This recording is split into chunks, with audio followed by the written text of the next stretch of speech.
Dari sini, gua mau bahas hal yang agak kontroversial tentang jumlah pasangan enak-enak di ranjang buat cewek dan cowok. Sering disebut juga dengan istilah body count. Gua nggak akan bahas ini dari aspek moral karena bakal subjektif dan absolut banget. Pembahasannya akan lebih mengarah ke logika. Yang pertama, berdasarkan riset, gua coba cari berapa angka rata-rata jumlah pasangan enak-enak buat cowok dan cewek di Indonesia.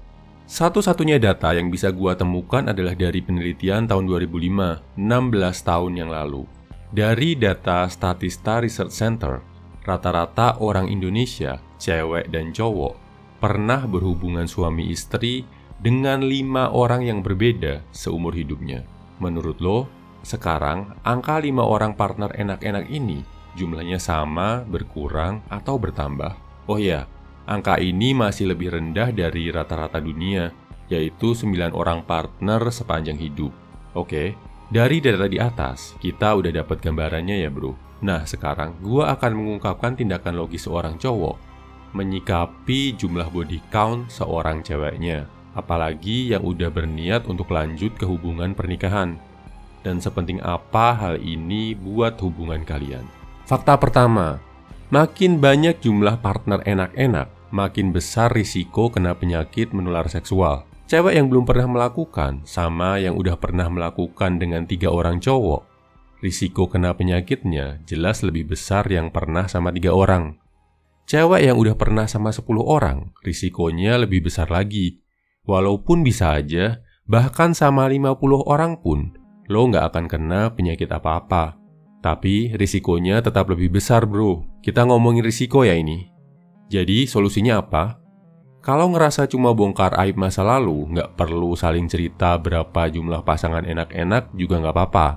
Yang penting, kalau lo berniat serius sama seorang cewek, berniat nikah, sebelum bikin perencanaan nikah, alangkah baiknya kalau kalian berdua sama-sama tes kesehatan alat reproduksi.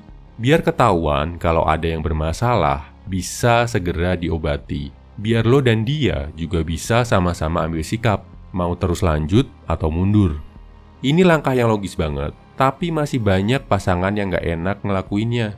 Takut dianggap gak saling percaya dan lain-lain. Kepercayaan itu harus bisa dibuktikan bro, dan salah satu pembuktiannya adalah dari tes ini. Fakta kedua, tentang penerimaan. Kalau lo mau serius sama cewek yang punya banyak partner enak-enak di masa lalu, lo harus bisa menekan ego bro. Karena gimana pun, memori pasangan di masa lalu pasti akan terbayang. Apalagi orang yang jadi partner pertamanya. Jadi, kalau lo udah benar-benar bilang ikhlas, siap menerima hal ini, jangan sampai nanti ketika kalian udah resmi, hal ini jadi bom waktu ya bro. Jadi hal yang akan selalu lo ungkit-ungkit tiap kali bertengkar. Jadi senjata yang dipakai buat bikin pasangan merasa bersalah. Kalau nggak bisa nerima, mending putusin di awal bro. Jangan sampai ke bawah-bawah terus. Jadi hantu jahat yang meneror pikiran lo dan pasangan. Fakta ketiga, tentang keperawanan. Ini khusus buat lo yang menganggap keperawanan itu penting. Kalau lo menganggap hal ini vital dan nggak bisa ditawar-tawar, pastikan kalau pasangan lo beneran punya hal ini. Lo harus tanya dengan jelas dan clear kalau lo mengharapkan dia masih perawan. Gimana cara ngeceknya? Bisa tanya langsung ke dia, tanya ke orang tua atau saudaranya, atau minta dicek ke dokter dan minta surat keterangan. Ini penting buat lo yang menganggap penting. Kenapa? Kalau ternyata kondisi dia nggak sesuai harapan, lo bakal menyesal seumur hidup. Pernikahan kalian akan selalu terteror. Lo akan ngerasa dibohongi, dikhianati. Pada akhirnya mungkin lo bisa menerima, tapi pasti akan perlu waktu. Oh ya, ada data tambahan dari tahun 2016 buat referensi.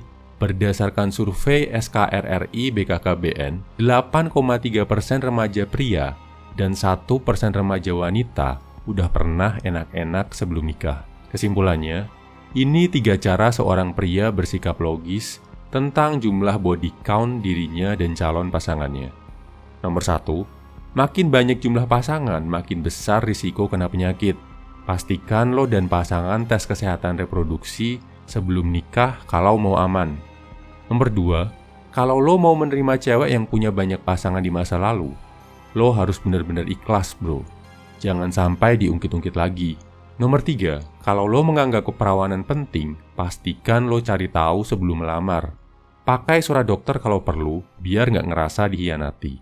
Intinya, tetap bersikap logis dan bijak dalam hal ini ya, bro. Pastikan juga, lo selalu mengikuti nilai moral dan keyakinan lo saat memilih pasangan. Semangat, bro!